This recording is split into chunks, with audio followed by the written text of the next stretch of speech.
once again for this another opportunity to learn and understand a few ideas on virtual realities.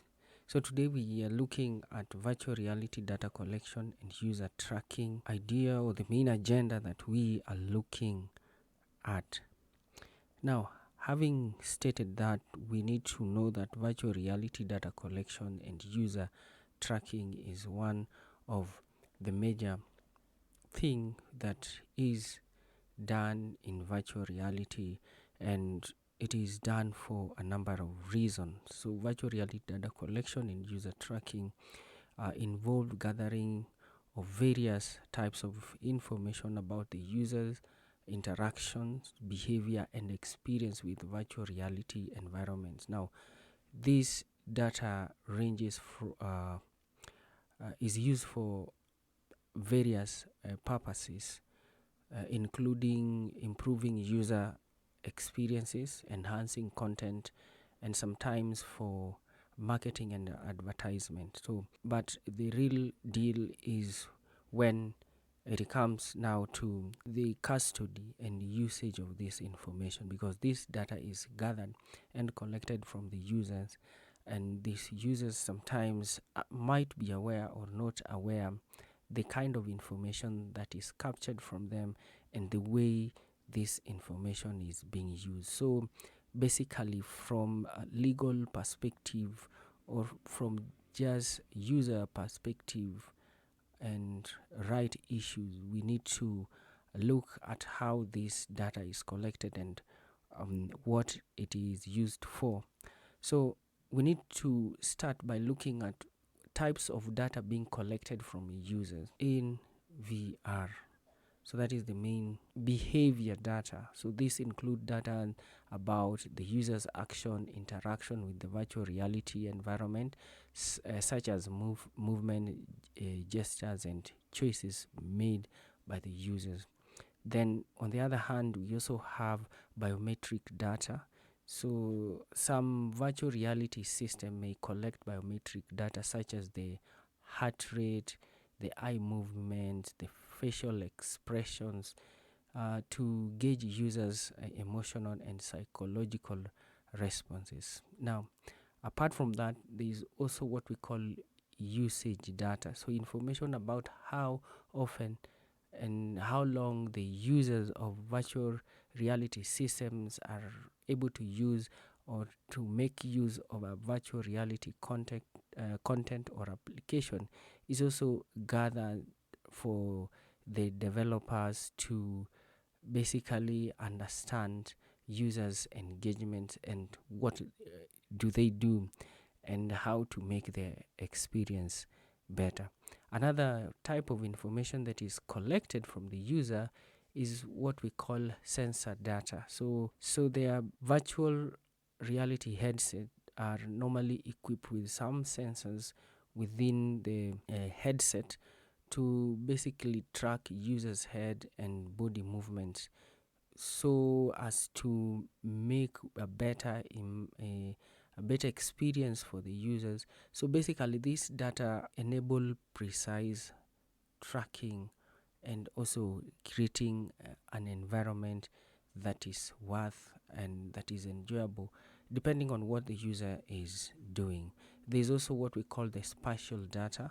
So data that relates to users' physical surrounding within the virtual reality environment, such as the layout of the room, the objects, and the environment at large is normally gathered through the sensors and the cameras, so that data can be used to create, virtual environment for the user in future, or to create an environment that the user probably is familiar with, or an environment which the user is familiar with, or that he would want or she would want to have. So there are various methods of data collection, and that is what I want us to look at today, as part of what we are looking at. So let us start by looking at built-in sensors. So some of these headsets have got accelerometers, gyroscopes that basically continuously tracks users' head and body movement to update their view in virtual environments. So these sensors play a critical role in capturing the information from the users and rendering this information, or you know delivering this information into the system so that users users position or movement is basically kept accordingly by the system, so that the environment can be generated precisely when need be. So we have also the eye tracing. Okay, some advanced VR system incorporate eye tracing technology to monitor where users are looking, providing insight into visual attention and engagement of the user.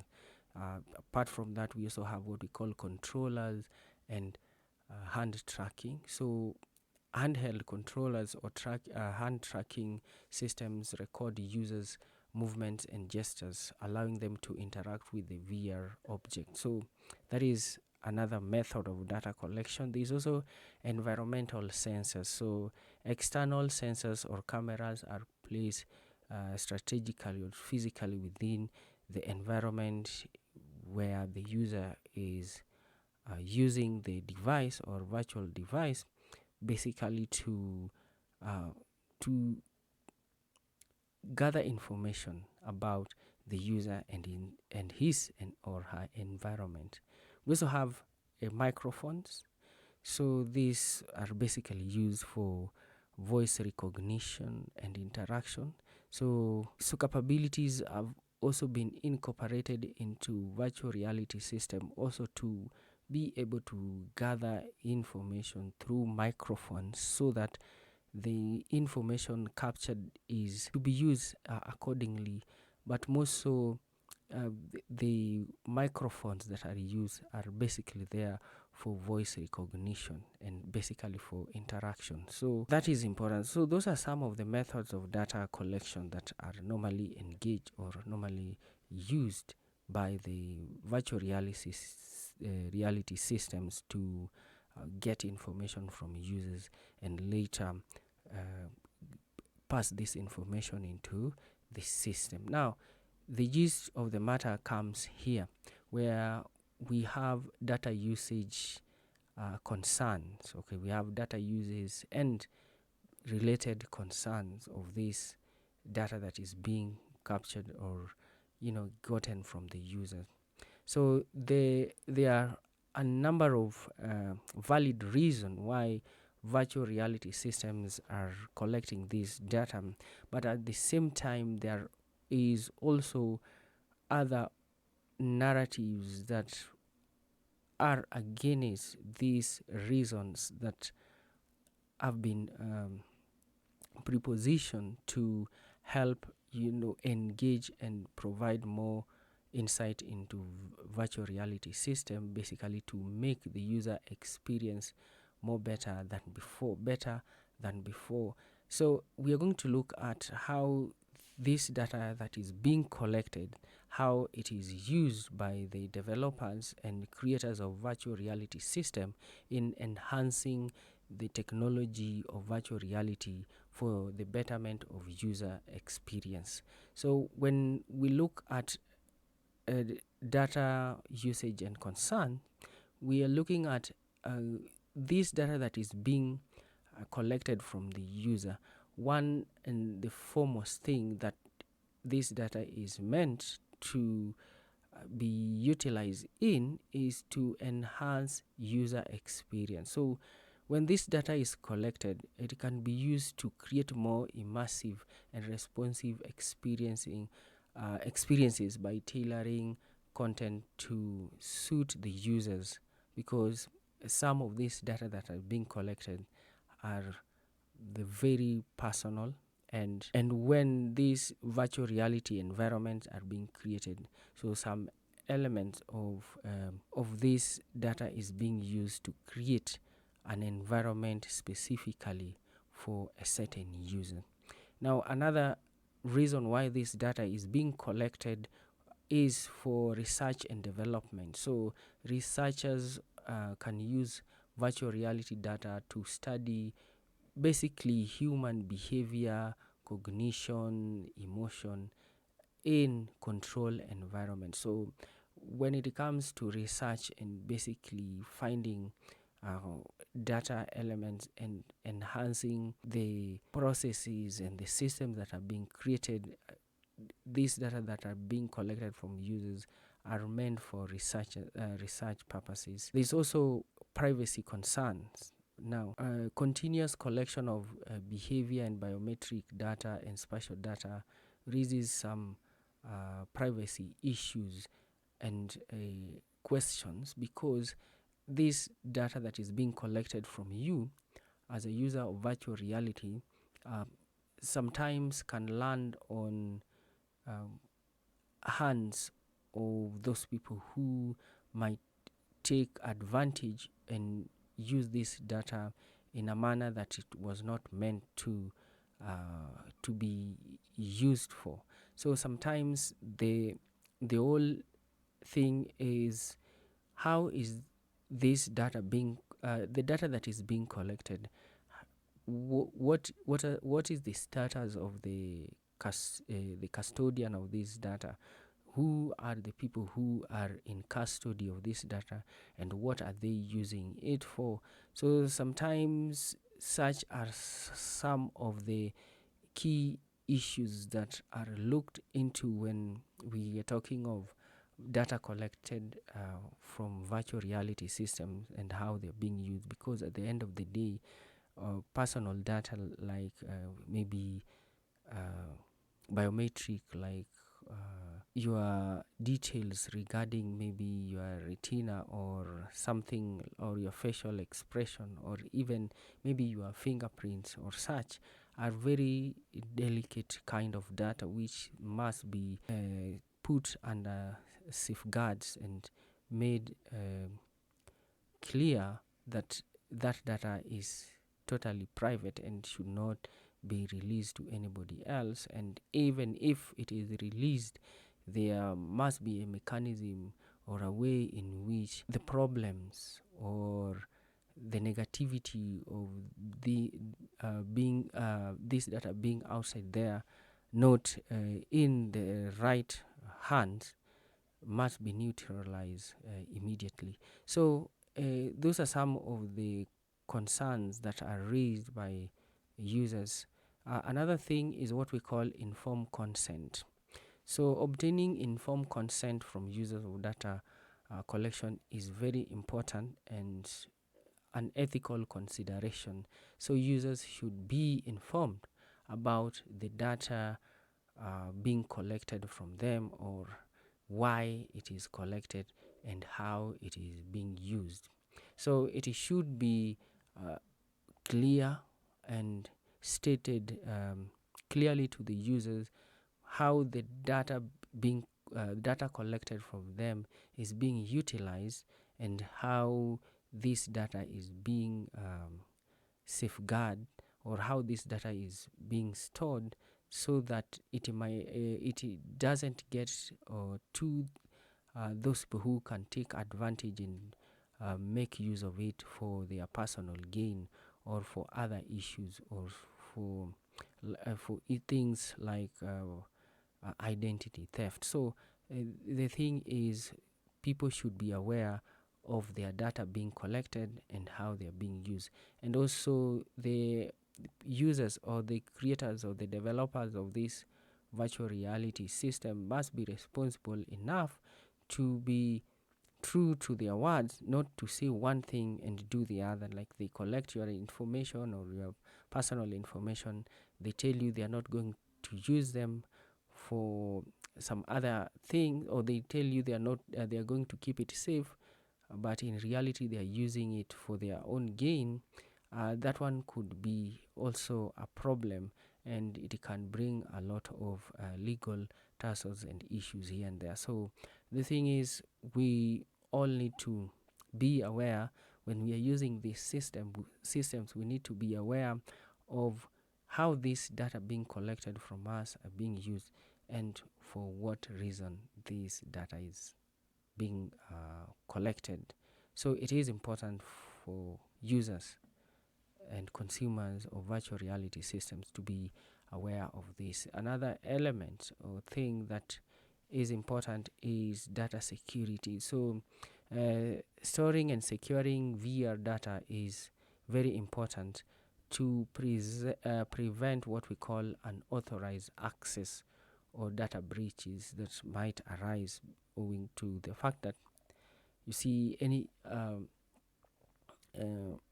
in our world today, there are so many loopholes that other people might try to exploit, and in their exploitation of those loopholes, this they can come across this data, and this can bring problems. So people should be aware how their data is being stored, and for what reasons this information is being stored, and how it is being used. The data monetization. So some VR platforms or content creators may seek to monetize users' data by sharing or selling it to third parties. So raising ethical issues related to consent and data ownership. So it should be clear why and how this data is being uh, used and is collected from you as a user.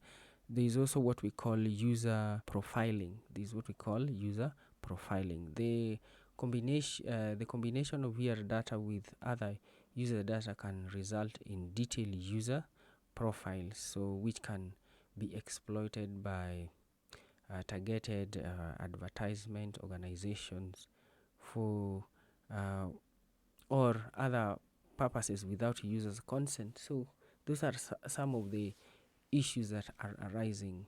But as time goes by, some of these issues they've been sorted by the developers, and the developers are also responsible for any breach or any form of litigation that might arise from the whole idea of data custodian. So it is important to look at this. So there are some ethical guidelines and regulations that must be followed in order to make it work for everyone, because as we've realized from time to time that these virtual reality systems are the next frontier, or they are the next big thing that we are having, and because of the potential that they possess, and the ripple effect of their presence in our life, we need to be particular, and we need to be cognizant of the issues that are plaguing the field, and we need also to look at them clearly and objectively, and be able to work with the creators and the developers to come up with systems that are affordable, acceptable, and whose usage is not only centralized but diversified to all people, regardless of where they come from.